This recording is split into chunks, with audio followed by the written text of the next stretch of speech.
নমস্কার বন্ধুরা, নবদিগন্ত চ্যানেলের পক্ষ থেকে আপনাদের সকলকে জানাই স্বাগতম। তো বন্ধুরা, এই মুহূর্তে আমি আপনাদের কলকাতা হাইকোর্টের পক্ষ থেকে একটি বিশেষ গুরুত্বপূর্ণ মামলার শুনানির আপডেট শেয়ার করতে চলেছি। বিশেষত ৪২,৯৪৯ প্যানেলের যে কাট অফ মামলা, সেই কাট অফ মামলা যে আজকে বিচারপতি বিশ্বজিৎ বসুর এজলাসে উঠেছিল এবং আইনজীবী ফিরদৌস শামীমের দায়ের করা সেই মামলা, এবং আইনজীবী ফিরদৌস শামীম এমনভাবে বেশ কিছু পয়েন্ট তুলে ধরেছেন যেখানে কিন্তু পর্ষদের আইনজীবীর এজলাস থেকে পালিয়ে যাওয়ার উপক্রম। তো এমত অবস্থায় পর্ষদের বিপক্ষে বিচারপতি বিশ্বজিৎ বসু কিন্তু পুরোপুরি ৯০ ডিগ্রি অ্যাঙ্গেলে ঘুরে গেলেন। আগের দিনের যে জাজমেন্ট, সেই জাজমেন্ট কিন্তু পরিবর্তন হতে চলেছে কাট অফ মামলায় কিন্তু ভাগ্য খুলতে চলেছে রিজার্ভ ক্যান্ডিডেটদের, অর্থাৎ এই ৪২,৯৪৯ প্যানেল কিন্তু আবারও নতুন করে রিপ্যানেলের মুখে।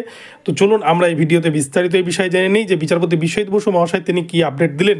তবে তার আগে বলি, যারা প্রথমবার চ্যানেলটি দেখছেন আপনারা অবশ্যই চ্যানেলটিকে সাবস্ক্রাইব করে নেবেন এই ধরনের আপডেট সবার আগে সর্বপ্রথম পাওয়ার জন্য। তো আমরা এবারে বিস্তারিত আপডেটটি দেখে নেব।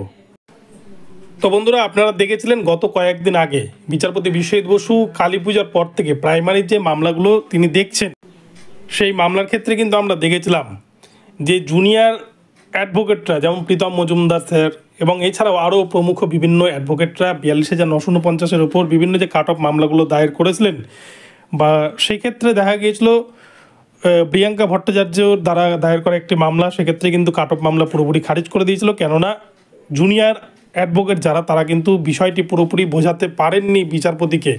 কিন্তু অপরদিকে ফিরদৌস শামীম স্যারের দায়ের করা মামলা আজকে কিন্তু পুরোপুরি মোড় ঘুরিয়ে দিল কলকাতা হাইকোর্টের।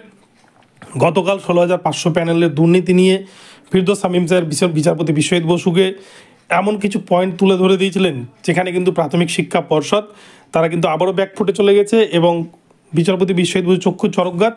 আজকেও কিন্তু প্রাইমারিতে যে ৪২,৯৪৯-এর প্যানেলে কাট অফ কেসে যে অ্যাকচুয়ালি কী ঘটনা ঘটেছে, যেখানে কিন্তু দেখা যাচ্ছে যে ১০ থেকে ১২,০০০ মতো ক্যান্ডিডেট যারা কিন্তু অলরেডি বিভিন্ন ডিপিএসসি মাধ্যমে তারা কিন্তু চাকরি পেত, রিজার্ভ ক্যাটাগরি ক্যান্ডিডেটরা, কিন্তু সেক্ষেত্রে দেখা যাচ্ছে জেনারেল ক্যান্ডিডেটদের কাট অফ মাত্র ১০, অথচ দেখা যাচ্ছে একজন টেটের নম্বর ছাড়া, ইন্টারভিউ নাম্বার ছাড়া অনেক প্রার্থী রয়েছে যাদের কিন্তু ১২-১৩ কাট অফ রয়েছে, তবুও তারা কিন্তু জেনারেলে ঢুকতে পারেনি। তো মানিক ভট্টাচার্যের যে দুর্নীতি, সেই দুর্নীতিকে সঠিকভাবে কিন্তু বিচারপতিকে বোঝাতে সক্ষম হয়েছেন আইনজীবী ফিরদৌস শামীম স্যার। আজকে এমন কিছু পয়েন্ট তুলে ধরা হয়েছে, পর্ষদের প্যানেল এক্সপায়ার্ডের তকমা তো দূরের কথা, তারা কিন্তু কোনো কথাই বলতে পারেনি। তারা কিন্তু পর্ষদের আইনজীবীরা আজকে কিন্তু এজলাস ছেড়ে পালিয়ে যাওয়ার উপক্রম। এমত অবস্থায় বিচারপতি বিশ্বজিৎ বসু তিনি কিন্তু নিজে তাদেরকে পালিয়ে যাওয়া থেকে আটকায়। তো এই পরিস্থিতিতে প্রাথমিক শিক্ষা পর্ষদকে কিন্তু আবারও রিপোর্ট তলব, কয়েকদিনের মধ্যে রিপোর্ট তলব করতে হবে এবং সেই রিপোর্টের পরেই কিন্তু পুরো জাজমেন্ট আসতে চলেছে এবং এই প্যানেলও কিন্তু রিপ্যানেল হতে চলেছে, ঠিক যেমন প্রাক্তন বিচারপতি অভিজিৎ গঙ্গোপাধ্যায় রিপ্যানেলের অর্ডার দিয়েছিলেন যেখানে ১৫ রকমের দুর্নীতি কিন্তু ধরা পড়েছিল। এবারও কিন্তু ৪২,৯৪৯-এর কাট অফ মামলায় নতুন করে রিজার্ভ ক্যান্ডিডেটদের, এসসি এসটি ওবিসি ক্যান্ডিডেটদের কপাল খুলতে চলেছে সারা রাজ্য জুড়ে, এবং যেখানে কিন্তু প্রায় ১২,০০০ মতো ক্যান্ডিডেট তারা কিন্তু উপকৃত হবে বলে জানা যাচ্ছে। তো বন্ধুরা, এখন এই পর্যন্ত আপডেট আপনাদের জানালাম, পরে অর্ডার কপি আপলোড হলে আরও বিস্তারিত জানা যাবে। আজকে এজলাস থেকে এটুকুটা কিন্তু জানা গিয়েছে। তো ভিডিওটি ভালো লাগলে চ্যানেলটিকে সাবস্ক্রাইব করে দেবেন। দেখা হচ্ছে পরবর্তী ভিডিওতে। ধন্যবাদ।